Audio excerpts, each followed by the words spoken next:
Assalamu alaikum. Astaghfirullah. This is the second KAABA they have created.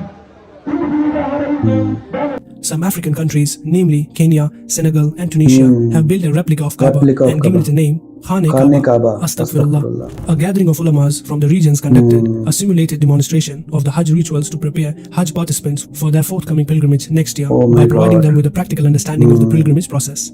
The clerics erected a replica of the KAABA, the sacred structure in Mecca that encases the black stone. Salman from Saudi Arabia, he says, what is the ruling on making a replica of the KAABA? This is something that the scholars have talked about and said that this is totally prohibited.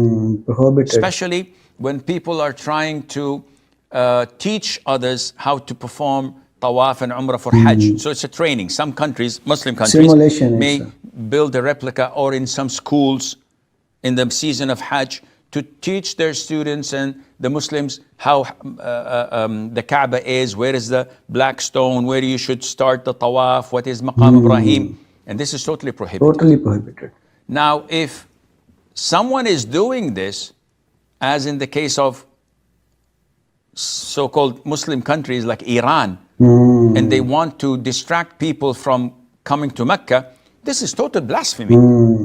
This is not Islam. These people are disbelievers. Because they are replicating one of Allah's great shrines and distracting the Muslims from coming to Mecca, performing tawaf, performing Hajj, performing Umrah, to stay where they are and think that this is even similar or even rewardable. And it's even worse when they do that to the grave of their disbelieving rulers like La'natullah al-Khomeini and others. This is totally out of the question and blasphemy. You need to make a few changes in your life, starting with the circle that you cruise in or the people that you move with. If that company was what caused you to distance from Allah, then surely it needs changing unless you can impact on it to change, which is rare.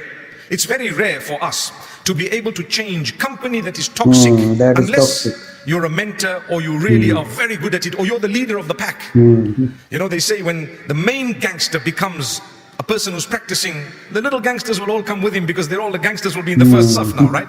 And mashallah, Allahu Akbar, and there we are, all the gangsters are standing there, everyone's looking, those guys were in the places, and now they're in the main place, the masjid. Right?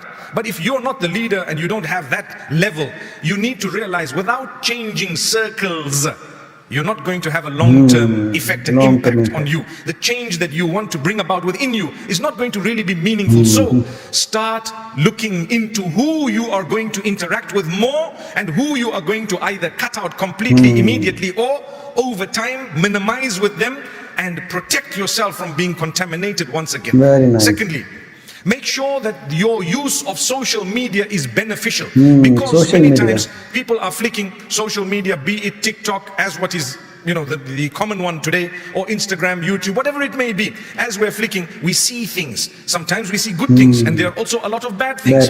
Unfortunately, the bad things, when we keep seeing them and we pause at them, the algorithm begins to think that that's what you enjoy. So it begins to show you more of that and less of the one that's beneficial. So you need to make sure you interact with what is beneficial online, and spend time with it, so that the algorithm understands that you're a person who's more interested in that which is of this kind rather than that.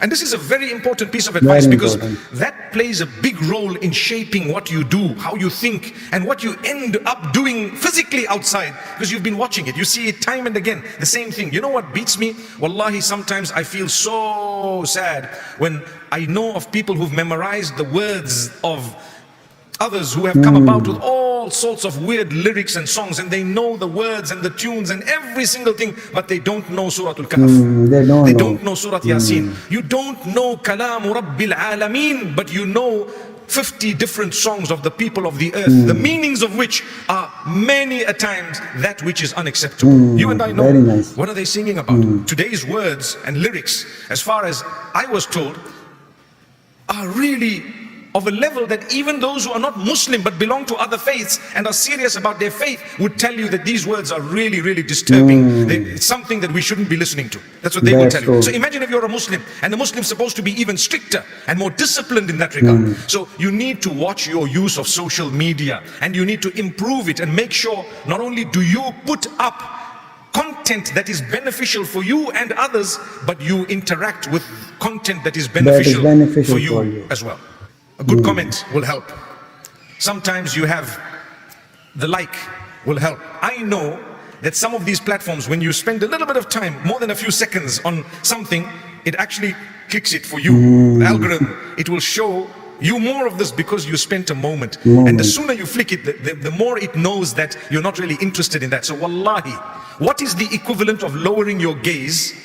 What is the equivalent of lowering your gaze when it comes to your phone? Do you know what it is? Flick it immediately. That's